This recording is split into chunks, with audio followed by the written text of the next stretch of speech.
Amigos, ¿qué tal? Bienvenidos a un cambio de agujas muy especial.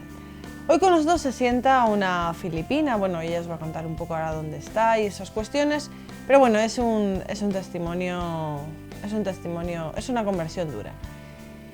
Pero el Señor nos pone a cada uno en nuestro sitio y nos cuida, que es lo importante. Sin más, os presento a January Donovan.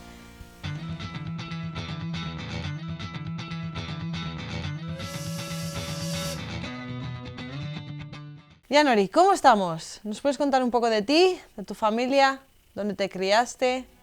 Soy January Donovan, estoy casada con Ryan Donovan, tengo 4 hijos y el quinto está en camino. El mayor tiene 7 años y la más pequeña tiene 2. Todos llegaron en el espacio de 4 años.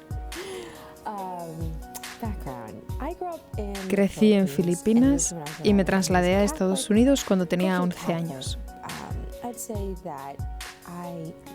Vivía en una comunidad católica de cultura. Yo diría que conocí a nuestro Señor a un nivel personal cuando era niña, pero no supe cultivarlo, ya sabes. Hacíamos las cosas que se hacen como católica por cultura. Pero no tuve una buena catequesis ni entendí mi fe. Vine aquí cuando tenía 11 años y estuve sin mis padres durante 5 años.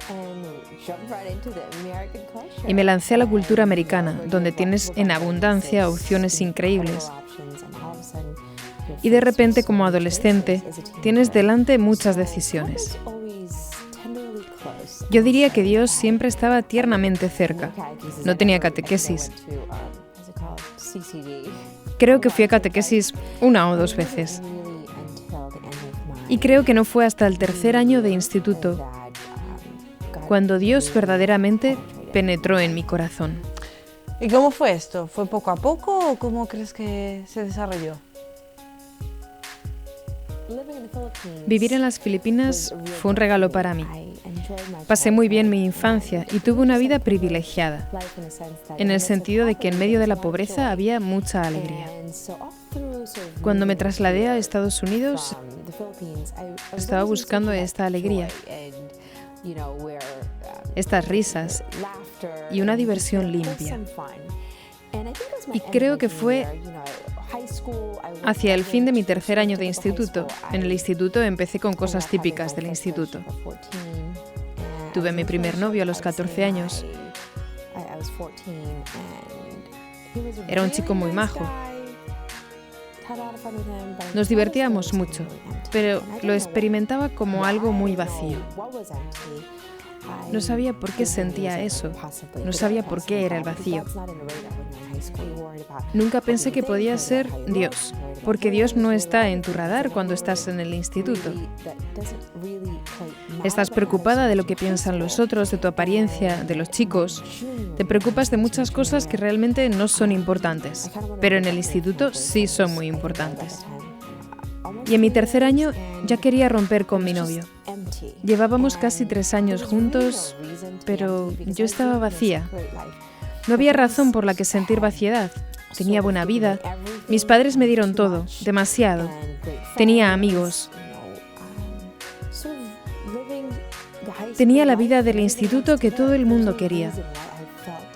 No había razón para sentirme vacía, pero estaba vacía. Y sinceramente no es que conocía la palabra vacía. Creo que en el instituto no sabes qué es inquietud o vacío, solo sabes que es algo.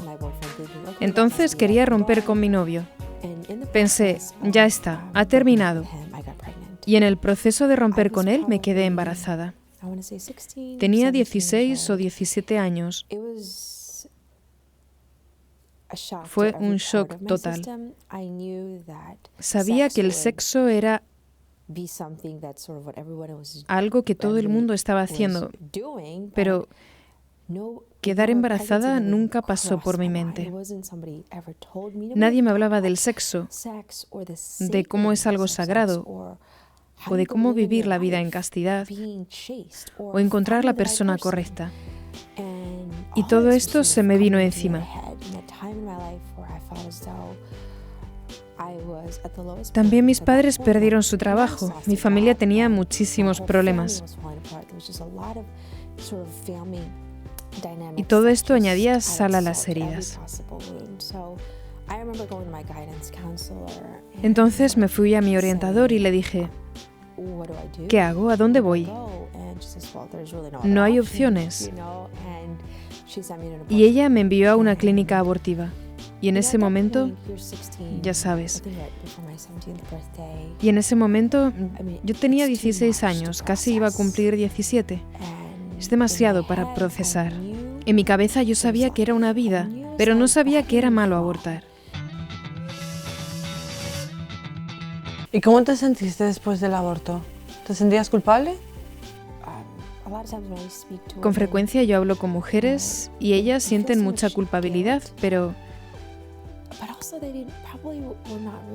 también a lo mejor nadie les enseñó que eso es pecado.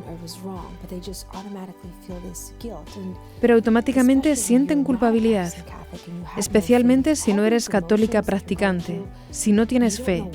Pasas por un montón de emociones, pero no sabes por qué te sientes culpable, solo sabes que hay algo que está mal. Me acuerdo muy bien de estar en mi cama, llorando, despidiendo a mi bebé, sollozando, sabiendo que al día siguiente iba a abortar, sin saber todo el proceso de un aborto. Me acuerdo de entrar en la clínica y estar llorando todo el rato. Y nunca se lo dices a nadie, ¿sabes? Cuando tienes un aborto es una experiencia tan vergonzosa. No es algo que compartes con tus amigos o tu familia. Nadie lo sabía. Creo que se lo dije a una amiga y a mi novio. Y era como mi decisión. Primero quería romper con él. No podía ni empezar a imaginar en casarme con él. Me acuerdo de entrar en la clínica y salir sabiendo que yo había muerto. Yo no puedo explicarlo. Es como si parte de mí acabara de morir. Yo morí con mi bebé. Me acuerdo de la experiencia con mucha claridad y mucho dolor. Y 3 meses después, en medio de intentar romper con mi novio, de nuevo me quedé embarazada con el mismo chico. Y en ese momento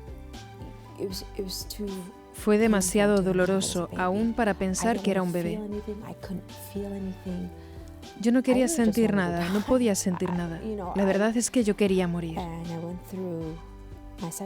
Y pasé por mi segundo aborto. Hasta ese momento a lo mejor yo estaba viva, pero sabía que estaba muerta. Todo dentro de mí estaba muerto. Estaba muerta por dentro. Es una experiencia que no puedes poner en palabras, porque es vida y muerte todo a la misma vez. Recibes vida y después se te quita la vida. Hay un verdadero atraco. En ese mismo año alguien me invitó a un retiro. Mi segundo aborto fue en febrero y el retiro fue en marzo. Dejé mis amigos, no quería estar con nadie.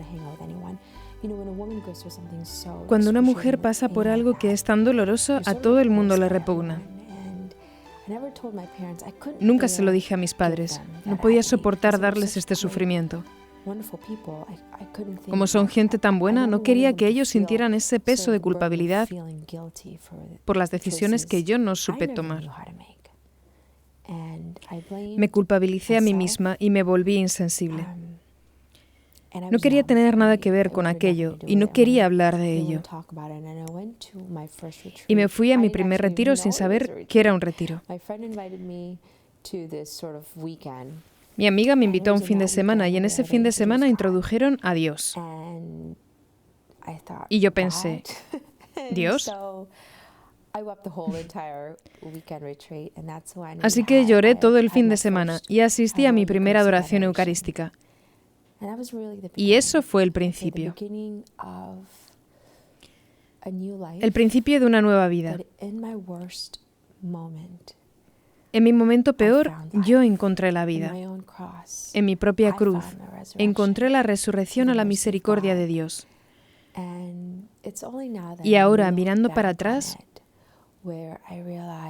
me di cuenta que Dios nunca me dejó Y me amó, aún en las decisiones más horrorosas.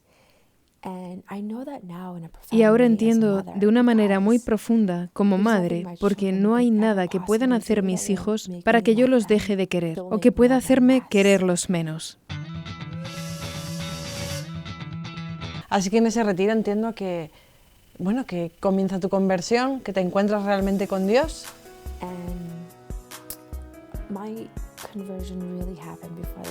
Mi conversión aconteció delante del Santísimo Sacramento.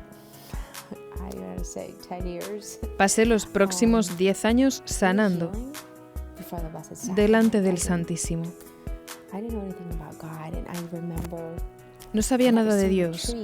Me acuerdo que en este mismo retiro conocí a un sacerdote, Padre Dan, que al final nos casó y ha bautizado a todos mis hijos. Él llegó a ser mi padre y me invitó a la adoración todos los domingos.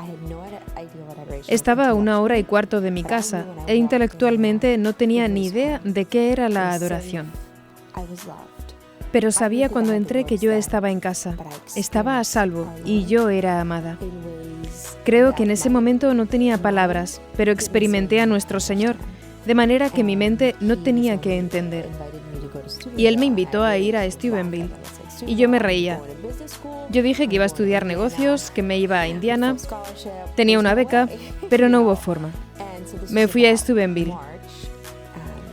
Así que esto fue en marzo y llamé a Steubenville por obediencia. Estaba aprendiendo lo que es la obediencia al director espiritual y por eso llamé a Steubenville. Entonces apareció la combativa January y dije que mi sacerdote quiere que os llame. Él piensa que yo tengo que ir a esa universidad, entonces, ¿puedes darme una razón de por qué debo de ir a esta universidad? Y todavía me acuerdo de Matt, un ángel, quien a lo mejor no tiene ni idea de lo que dijo, pero cambió mi vida entera. Dijo, aquí tenemos una cosa en común, Dios. Y me acuerdo que estas palabras sonaban en mis oídos, porque en este momento, después del último año de instituto, fue un año de sufrimiento para mí, y también un año de ir conociendo a Dios. Pero conociéndole el primer año, cuando estaba tan rota, fue doloroso, porque para entrar a Dios tenía que romper en muchos trozos mi corazón. Y del aborto, de muchas maneras, Dios sacó bien de ello, porque en mis heridas tenía que ir a Dios. Y fue un regalo. Mi cruz fue también mi brújula hacia la esperanza y una vida nueva con Cristo. Entonces, en mi último año de instituto, justo antes de llegar a Steubenville, puse una tela para cubrir la televisión haciendo un altar. Por las noches de los viernes y de los sábados tenía adoración. Se corrió el rumor de que January iba a ser monja. Fui reina de la fiesta el tercer año y monja el último año. No entendía lo que estaba pasando y tampoco yo entendía lo que estaba pasando. Pero mirando para atrás, creo que muchos de mis amigos estaban enfadados con todo lo que pasaba y yo no sabía lo que pasaba, pero mirando para atrás yo veo que fue Dios invitándome a un amor más profundo. Y creo que desde entonces ha sido una historia de amor. No volví a salir con nadie después de romper con este chico. Salí con alguien alguna vez, pero no tenía ninguna relación de verdad, hasta que conocí a mi marido. Y pasé los 4 años en Steubenville dando mi corazón a Dios y aprendiendo cómo hacer esto. Lo sabía intelectualmente, pero no sabía cómo hacerlo, como una práctica de todos los días. Entonces me comprometí durante 3 años y medio, y Dios fue muy claro. Dijo, January, quiero 3 años y medio de tu vida, en los cuales no tienes que salir con nadie. Yo dije, Señor, ¿estás loco? Voy a la universidad, dicen que hay chicos muy buenos allí, y ahí es donde voy a encontrar a mi esposo. ¿Y quieres que no tenga novio? Le dije, Señor, esto no lo estás pensando bien. Me encanta mi relación con Dios, soy muy clara con Él, y Él es muy claro conmigo. Cuéntanos un poco cómo era esta época, cómo reaccionabas, qué pasaba por tu cabeza en ese momento.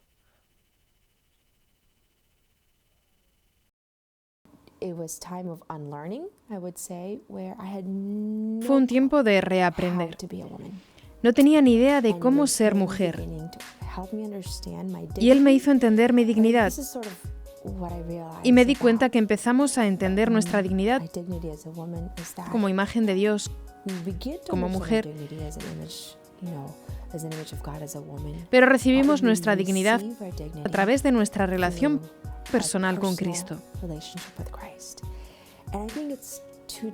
Y creo que son dos distintos caminos, un viaje que cada mujer tiene que... Para mí, yo estaba estudiando teología. Yo lo entendía intelectualmente, pero tenía que recibir su amor todos los días en la oración, la adoración, y después practicarlo. Y esa fue la parte difícil. Vale, Señor, ahora recibo. Enséñame a alimentar esto, para que pueda aprender a ser mujer. Porque no tenía ningún modelo y hasta hoy sigo dando gracias a un matrimonio, Terry y Dida. Cuando fui al retiro en el tercer año de instituto, me invitaron a una conferencia. Creo que había 1.200 jóvenes. Y allí estaba yo, sin catequesis, sedienta. Había empezado a conocer a Dios y allí había un matrimonio que estaba tan enamorado de Dios y también tan enamorado entre ellos. Tenían 3 niños. Y me quedé asombrada. Pensé, yo nunca he visto matrimonios tan buenos y nunca he escuchado a un hombre hablar de su mujer de tal manera que me quedé asombrada de cuánto él la admiraba. Fueron experiencias nuevas de la belleza del amor entre el hombre y la mujer. Yo no los conocía, pero cuando terminó la conferencia fui a conocerles. Y les dije, ¿puedo seguiros durante los 3 años siguientes? Entonces les seguí durante 3 años y medio, en misiones siempre que podía, vacaciones de primavera, de verano. Y me dije, tengo que estudiar su relación, porque yo no sé nada de amor. Y me acuerdo de preguntar a Dida, ¿qué tengo que hacer para tener una relación así? Porque nunca había visto un matrimonio bonito. Y me miró y me dijo, tienes que aprender a ser mujer, porque tú creas esta cultura. Y yo la miré, no entendí lo que quería decir, pero ahora sí entiendo. Y a través de observarles y seguirles, mi corazón cambió. Simplemente la observaba. Pasé mi tiempo de Steubenville observando a otras mujeres, pasando tiempo con Dios, entendiendo a los hombres, cambiando mi manera de pensar sobre ellos y sanando. Siempre pensé que dar mi vida a Dios significaría que se acabaría mi alegría, mi libertad, la aventura. Y nunca he tenido tantas aventuras. Nunca me he sentido tan libre y tan alegre. Y nuestra fe es tan real y contiene tanta riqueza y es alegre y entera. Tenemos un entendimiento falso de nuestra fe. Lo entendemos intelectualmente y pensamos que perdemos cosas, pero estamos ganando un mundo que es abundante. Y si tuviera que decir algo a las mujeres, yo les diría, da a Dios una oportunidad y te sorprenderá con un amor más grande del que puedas imaginar. ¿Cómo te sorprendió a ti? Cuando pienso en esto me emociono, porque siento que cuando veo mi vida ahora mismo, estando casada con un hombre increíble, por el cual pasé muchas horas de adoración rezando por él, Dios nunca se deja ganar en generosidad. Yo lloré mucho, estaba un poco alterada con Dios. ¿Por qué no me ha dado un hombre? He rezado, he puesto de mi parte. ¿Por qué no haces tu parte? Y Él hace su parte, en su tiempo. Y yo rezaba todos los días por mi esposo, porque en Steubenville te dicen que hagas eso. Y estaba muy claro, tenía una guía espiritual maravillosa, una mujer que me dirigió durante 2 años y medio. Ella trabajó en mi alma. Hablábamos todos los meses. Y mi primera tarea fue hacer mi cama todos los días. Y después ir a la adoración a las 4:30 de la mañana. Y pasar de una vida de no conocer a Dios a esto fue como, perdóname. Pero rezaba por un hombre bien formado. Y cuando conocí a mi marido, fue la decisión más fácil de mi vida. Fue como ver el rostro de Cristo en su cumplimiento. Dios me estaba diciendo que no te lo puedo dar hasta que no estés preparada para recibirlo. Él tenía que trabajarme para que yo pudiera recibir el amor de Cristo a través de las muchas personas que estaban a mi alrededor. Entonces yo no podía pensar en una aventura más grande para una mujer que ser una mujer de oración, mujer de amor, de sacrificio. Si vivimos nuestra fe, dará fruto. Mi guía me dice que tú sabes cuándo vives una vida con Cristo, porque alimentas a todas las personas que conoces. Y esta es tu meta. Esto es la santidad moderna para la mujer. Que todo lo que hagas sea para Dios, con Dios y por Dios. Es una vida maravillosa. Muchas mujeres sienten la necesidad de que un hombre las ame. Tú has encontrado a tu marido, tú le quieres, él te quiere. ¿Con todo esto ya no necesitas a Dios? Es asombroso cuando pienso que cuando has gustado el amor de Dios, es casi como que te deja marcada. Y tú sabes cuándo no estás pasando tiempo con Dios. Mi marido no practicaba su fe cuando lo conocí. Y eso es otra historia.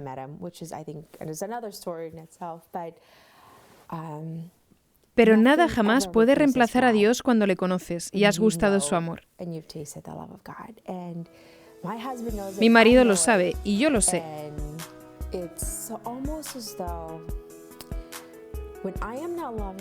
Y cuando yo no quiero a mi marido con el amor de Cristo, hay bajones en vez de generosidad. Nunca dejas de necesitar a Dios. Mi marido siempre dice que es como un triángulo. Creces en tu vida de oración personal y alimentas tu matrimonio. Yo y mi marido hacemos mucho esfuerzo para sacar tiempo a solas con Dios. Lo llamamos nuestra cita personal con Dios. Y lo hacemos juntos, en habitaciones separadas. Es un compromiso que intentamos cumplir. No es fácil, pero el Señor lo sabe. También sabe las distintas fases de la maternidad. Pero entendemos intelectualmente que nada nos alimenta el corazón como Dios. ¿Cómo vivís la fe juntos? Lo hacemos de una manera muy práctica. Cada semana, cada año nos examinamos.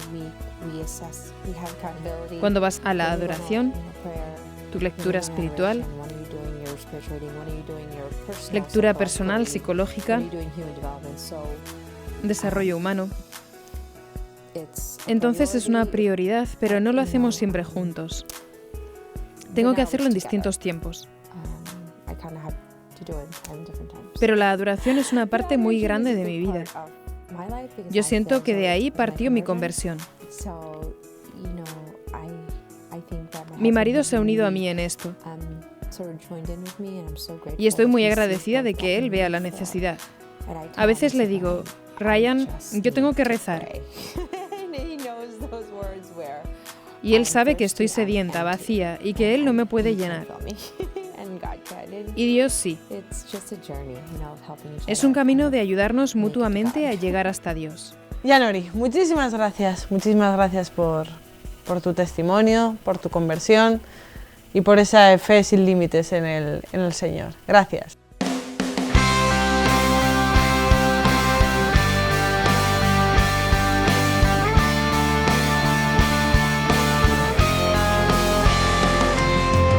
Amigos, es verdad lo que dice. A ver, se nos ha educado en esta fe católica que si tú entregas tu vida a Dios, es como que la entregas de tal manera que tienes que dejar un montón de cosas y como que pierdes. Pero lo que dice Yanori es cierto. Se nos ha educado de esta forma intelectual, de esta forma de quizás de hablar, pero realmente no vemos el trasfondo de estas palabras. ¿Tenemos que dejar cosas materiales? Es probable, pero no perdemos, ganamos un montón de cosas. Ganamos en felicidad, ganamos en tranquilidad, ganamos en paz y ganamos al Señor. Ganamos el respaldo de Nuestra Señora la Virgen y ganamos al Señor. O sea, el Señor ya pasa a estar con nosotros y nosotros pasamos a estar con Él, a convertirse en parte de nuestra vida y Él en parte de nosotros mismos. Conclusión, no perdemos, ganamos. Así que, ¿qué queréis? Ganar, ¿no? Pues ya sabéis. Gracias. Hasta la próxima.